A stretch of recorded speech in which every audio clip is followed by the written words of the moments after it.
organization to be resilient, avoid the temptation of rushing with new initiatives without peppering all over the cracks. In fact, I would say go deeper. You've already been peppering all over the cracks over the last few weeks or months. There are so many decisions that we take these days that are based on moving forward, especially as an organization. You sometimes need to keep on moving regardless of what happens. But if you don't go back and look at all of the shortcuts that you took on your way to where you are today, imagine your company is growing. We see that a lot with startups. There is not enough budget to focus on the development of the people. Now that the company is exploding, you have more investors. How can you go backwards and start making sure that every single member in your team are supported? You have the right leadership and management in the company so that you can move forward. The same happens with business.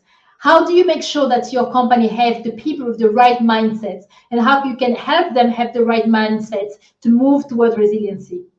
How do you make sure that you have the tools to help you to plan, to have a vision, a board, a roadmap of where you are now, what you are currently working on, and where you want to move on tomorrow as well?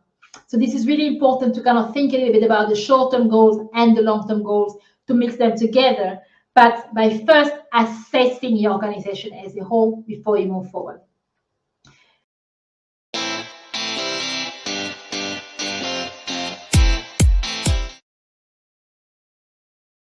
At all levels of the organization, how do you make sure that your managers have the leadership skills they need to lead strongly? And when we get to the top of the pyramid for the workplace playground, what do we have? Play and fun. Of course, ladies and gentlemen, whenever we talk about workplace playground, a lot of people assume that Mary's going to come in and tell us about having fun. And then when I start talking about direction and processes, she's like, oh, well, do you know what? You can have as much fun as you want in the organization, free food, football table, and all of that. If you don't have the right foundation, starting from trust, all the way to vision, direction, culture, people growth, communication, well, the play and fun will be things that people enjoy, but they won't make them stay with you. They won't want to continue the journey to help you grow your organizations.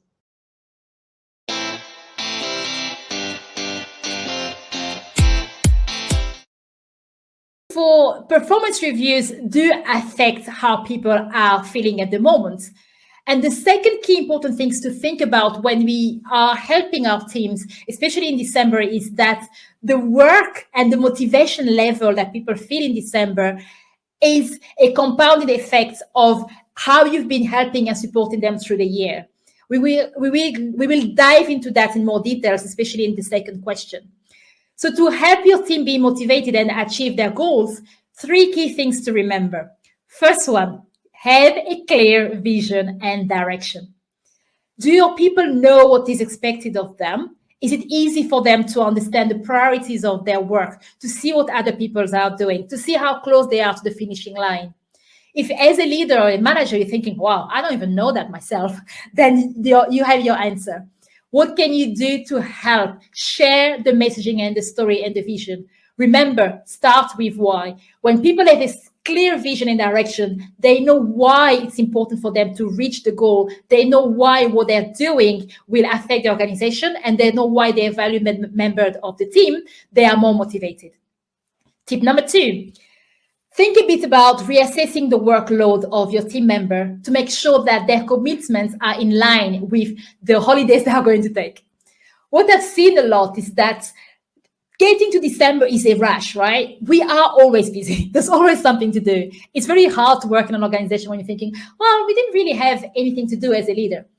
It is your work as your priority, especially in November, to start thinking about holidays allocation, who will be off when, so then you can reset the expectation for December. There's no point trying to overwork someone who's going on holiday, especially if you know that they might not finish it and they come back next year feeling demotivated. You really want to get this sense of commitment and get your people to feel accountable by sitting down with them. Again, creating this personal space. December is not just a performance review. It's really about connecting with your team members to get them to understand what they need to do and get them to be more accountable to complete their work before they set off to maybe not the sunset, depending on where you are in the world. It could be cold during the Christmas holidays.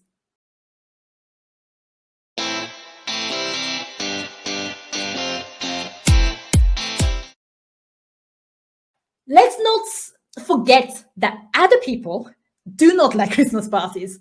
They feel that it's an obligation. It could be simply because of their personality types. Maybe they are more towards the introversion style and they don't really love huge event that attracts a lot of people. Or maybe they don't feel part of the team. They love parties, but they just don't feel the cohesiveness with the team. It's a bit more of a dysfunctional organization, and that affects how they feel about Christmas parties. It's more of a, I'm giving up tonight to go, rather than being, I really want to do because I feel part of the team. And the third thing, surprise, surprise, feedback. I'm not even going to dwell on that because giving feedback, especially bundling everything and giving it to people once a year, is a sure way of demotivating them and stressing them out around the end of the year. So what can you do about it, right? So, of course, as I've said before, there's a lot of things that you could have done throughout the year, or now that you know, you are going to do differently next year to get people to the finishing line with a bang. The first tip that I share with you is I will go back to that, and I think this is one of the strongest message I have when it comes to motivation. It's about supporting your people and giving feedback throughout the year.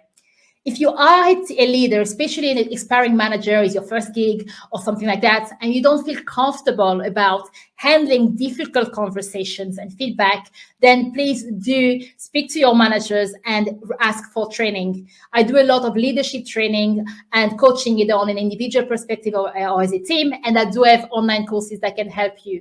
Especially when it comes to this aspect of difficult conversation, you can't run away from it. The more people know how they've been doing throughout the year, they are getting feedback, the more they know roughly how they are navigating and to avoid the element of surprise. Number 2, do a retrospective with your team.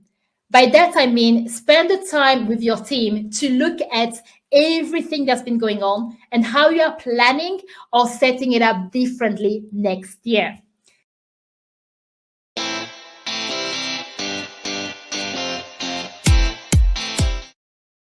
Think about important activities that are not urgent, because the growth of a company, the resiliency of your business for the future really lies in the important activities that are not urgent and not just on focusing on the urgent tasks and activities.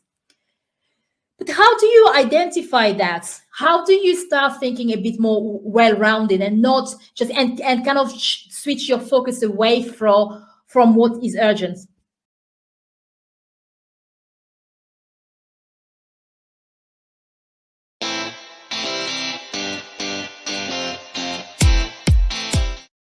Especially for me, coming from a software, which is a software engineering, very detailed field industry, and a project management background, which is again very detailed. One of the things that really makes me cringe is not having documentation. You will have teams, whether it's a senior leadership team, they go away, or even if you are working on your own, you spend so much time planning, thinking about the vision of the organization. Of course, you will write documents for yourself, but is this enough for your company? How often are you sharing the vision of what you've come up with in a way that can be easily digestible? Yes, there are some people who will only ask for high-level information. There will be others that will be asking for details. So how do you work with your team, and how do you make sure that as you are planning for your business, you are documenting and sharing it as well? If you're looking at doing this activity or this planning activity on your own, it's still important to share with others. If you are doing that together as part of a team, if there is a meeting and brainstorming session, then do brush up on meeting management skills.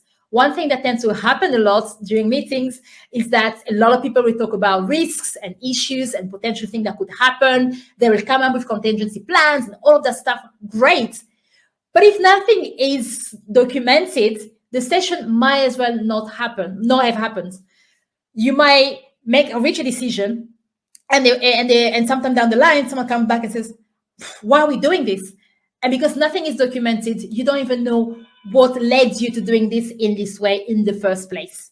So that's why it's really important to document as you go along. And again, I have got definitely a video online on meetings. I've got an online course and also blogs about that. So for anyone who are struggling to understand how to have effective meetings or brainstorming sessions, and more importantly, how to identify the risk during the session, to document them in a way that is not really taking too much time on your side, that please let me know.